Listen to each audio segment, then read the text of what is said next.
et bienvenue sur la chaîne Les Clés du piano, la chaîne qui est consacrée aux amateurs, pianistes passionnés et exigeants. Nous allons parler aujourd'hui d'échauffement. On entend souvent parler d'échauffement quand on parle de commencer une séance de piano, mais finalement on ne sait pas très bien à quoi ça correspond. On va en parler, je vais vous donner quelques pistes. Auparavant, si vous êtes pianiste, passionné et exigeant, n'oubliez pas de vous inscrire à mes contacts privés.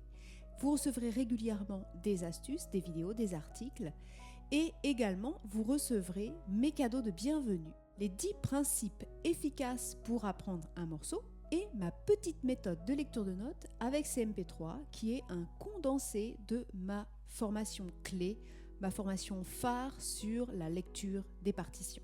Pour recevoir tout ça, cliquez sur le lien en haut à gauche ou dans la description.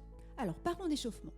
Pourquoi s'échauffer en premier ? Premièrement, c'est important de rappeler pourquoi il faut s'échauffer. Il ne faut pas oublier que le piano est une activité physique, autant que intellectuelle. Donc c'est important de couper avec l'activité précédente. Et très souvent, avant de jouer du piano, on a eu une activité qui était plutôt sédentaire. Ça dépend bien sûr de votre activité dans votre vie en dehors du piano, mais la plupart du temps, on est quand même plutôt sédentaire avant de passer à l'instrument. Et donc, c'est important de couper avec l'activité précédente. Et donc, c'est important de réveiller le corps parce que pendant qu'on lit, qu'on est à l'ordinateur, qu'on est au téléphone ou qu'on est en voiture, il n'est pas spécialement activé. Ensuite, il faut élever la température du corps, la température des muscles qui doivent travailler à l'instrument. Donc, tout ce qui est les muscles des doigts, du poignet, des bras, des épaules, du cou et même le dos, le torse qui doit participer. Ça permet également d'éviter les blessures. C'est vrai que si on commence avec quelque chose d'un petit peu trop violent, on peut agresser le corps et ça peut amener à des douleurs. Vous l'avez compris, tout ça c'est vraiment pour mettre le corps en mouvement, mais dans des mouvements bien spécifiques qui sont ceux pour l'instrument. Alors avec quoi on va s'échauffer ? Eh bien en premier, bien sûr, il y a les exercices techniques. Il y a également des mouvements physiques qu'on peut faire hors piano ou devant le piano. On peut faire aussi du déchiffrage à vue pour s'échauffer ou des morceaux anciens qu'on connaît déjà bien et qui ne nous demandent pas forcément beaucoup d'efforts. Maintenant, on va voir un petit peu plus spécifiquement comment s'échauffer. Ce qui est important de comprendre, c'est que le corps ne peut pas passer à une activité plus physique en 2 minutes comme cela. Il a besoin de s'activer. Et il faut d'abord le prendre avec douceur. Donc, plutôt un jeu lent, plutôt pianissimo, du texte qui ne demande pas d'effort technique particulier, et tout cela pendant à peu près 5 à 10 minutes, entre 5 et 10 minutes à peu près. Alors, on va voir un petit peu plus spécifiquement comment faire tout ça, mais avant de passer à la suite, n'oubliez pas de vous inscrire à la chaîne. Ça permet de faire grandir la chaîne beaucoup plus et qu'elle soit présentée à beaucoup plus de gens comme vous. Alors, par exemple, actuellement, je suis en train de travailler un prélude de Rachmaninoff, donc, qui est celui-ci.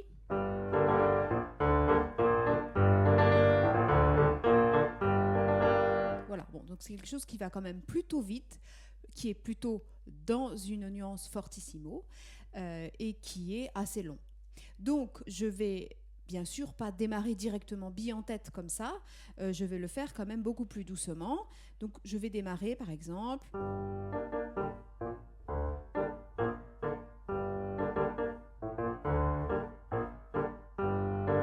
Voilà, alors de toute façon le début est pianissimo, donc ça va pas beaucoup changer, mais même si j'arrive à un endroit un petit peu plus difficile, comme par exemple c'est l'endroit du milieu,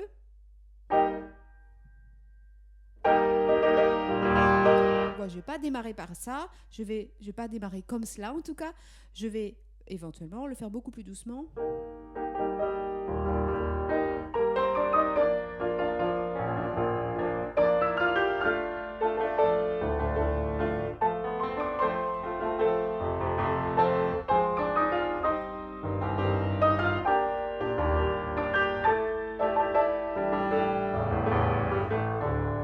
Voilà, donc ça c'est si je démarre par les morceaux directement. Donc je vais faire mes morceaux, mais beaucoup plus doucement et beaucoup plus lentement que ce qui est demandé par le texte. Maintenant, si je veux faire des exercices, bien sûr, il y a les gammes, mais je ne vais pas les faire comme si j'avais déjà 1 heure que je joue. Je vais les faire doucement. Et en fonction de votre niveau, ça peut être...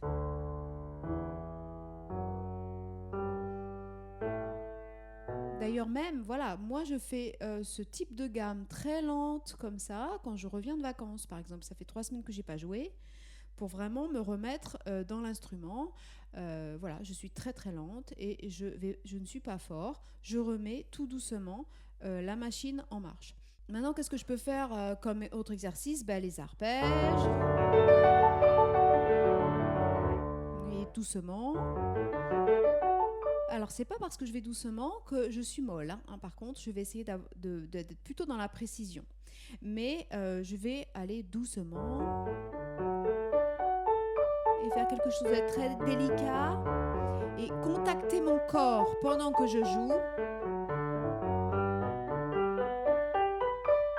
Et puis, je ressens mon corps. Je ressens les mouvements d'épaule, etc.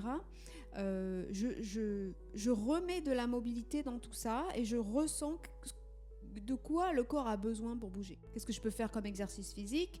Eh bien, je peux faire des exercices de bras comme ceci, voilà, des petits ronds. Je peux aussi faire tourner mes épaules comme cela. Je peux faire des exercices au niveau de mon poignet, quelques petits mouvements d'étirement, mais actifs, comme j'en parlais dans la vidéo, vous avez le lien qui est par là.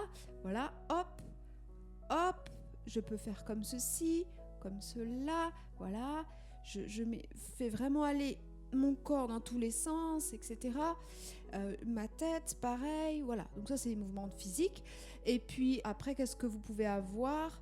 Voilà, des morceaux assez simples en déchiffrage que vous pouvez faire, qui vous demandent pas beaucoup d'efforts physiques, mais qui vont déjà aussi mettre en route votre cerveau. Mais tout ça, c'est si vous avez le temps, bien sûr. Mais je sais à quel point vous êtes nombreux à manquer de temps. Donc, je vais vous donner quelques pistes si vous n'avez pas de temps.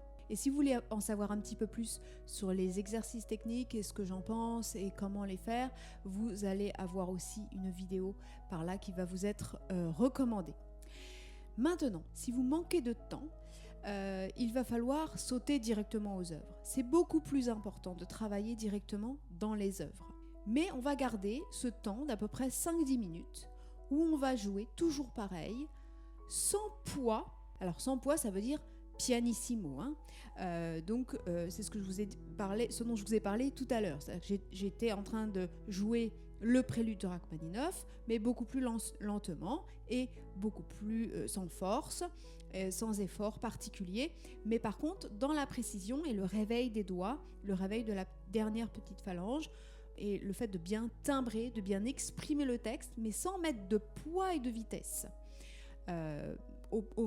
Si en plus vous êtes dans la période où vous essayez de mémoriser, c'est un bon moyen de voir si le texte est bien su. Alors je vais distinguer un petit peu si le morceau est difficile ou s'il est facile pour vous. S'il est difficile pour vous, ce qui est quand même souvent le cas, à ce moment-là, vous pouvez vous échauffer plutôt dans une partie qui est plus simple, en tout cas qui est naturellement pianissimo ou mélodieuse, qui vont en tout cas techniquement, qui ne va pas vous chercher loin. Donc moi par exemple, si je reprends toujours mon exemple du prélude de Rachmaninov, je vais le faire la partie centrale plutôt que le début et la fin.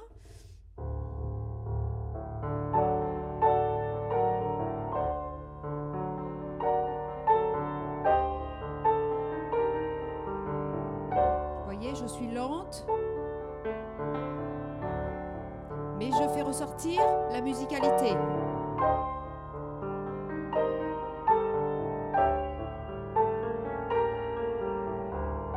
Et je ressens bien les écartements des doigts.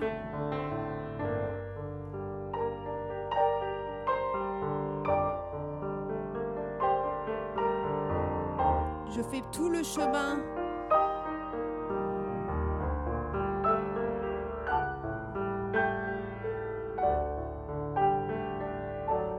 c'est-à-dire que je mets beaucoup d'attention à tous les recoins au niveau des mains, tout, je me mets bien au milieu des notes, j'écoute bien le son, je profite et pendant que je fais ça, ça me permet vraiment de réveiller le corps dans tous ces mouvements dont il a besoin. Si en revanche, le morceau est plutôt facile pour vous, pour le coup, il n'y a pas vraiment besoin d'un temps spécifique d'échauffement. Vous commencez à travailler directement en fonction du texte. Bon, de toute façon, il y a un temps de mise en route, même si ce n'est pas de l'échauffement physique, il y a forcément, même sur le plan du cerveau, passer d'une activité qui n'a rien à voir au piano, demande au moins 5 minutes où vous avez besoin d'atterrir un petit peu. Je vous donnerai d'ailleurs dans la prochaine vidéo mes petites astuces pour pouvoir diminuer ce temps de concentration et rentrer plus vite dans vos séances de travail. Après, en fonction de votre niveau, il n'y a pas tout à fait besoin des mêmes choses. Et pourquoi pas profiter par exemple de cette période de mise en route pour tranquillement, quand vous êtes débutant, travailler un peu de lecture de notes, un petit peu de lecture de rythme, faire un petit déchiffrage facile, en tout cas vous concentrer sur les éléments qui sont vraiment l'urgence pour vous au départ. Donc en tant que débutant, c'est souvent ça, l'urgence. Et ensuite, quand vous êtes d'un niveau plus avancé, vous pouvez vous concentrer sur des éléments qui ne vous demandent pas forcément de travail vraiment technique pure, mais plutôt du phrasé, plutôt faire ressortir des voix intermédiaires, travailler des voix séparées, analyser un endroit en le regardant. Ah oui, je suis à un accord de sol mineur. Ah oui, ça c'est sol mineur, voilà.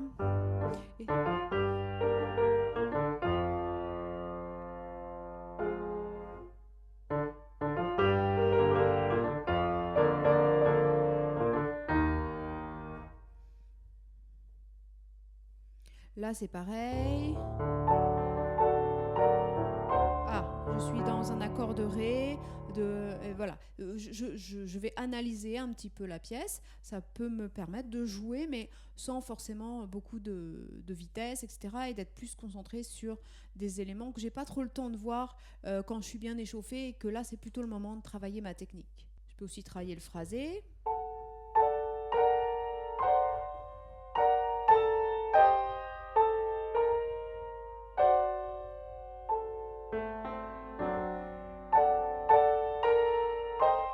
Par contre, il faut que je fasse attention parce que pendant ce temps-là, mon autre main ne s'échauffe pas. Donc à ce moment-là, je vais alterner la main gauche et la main droite.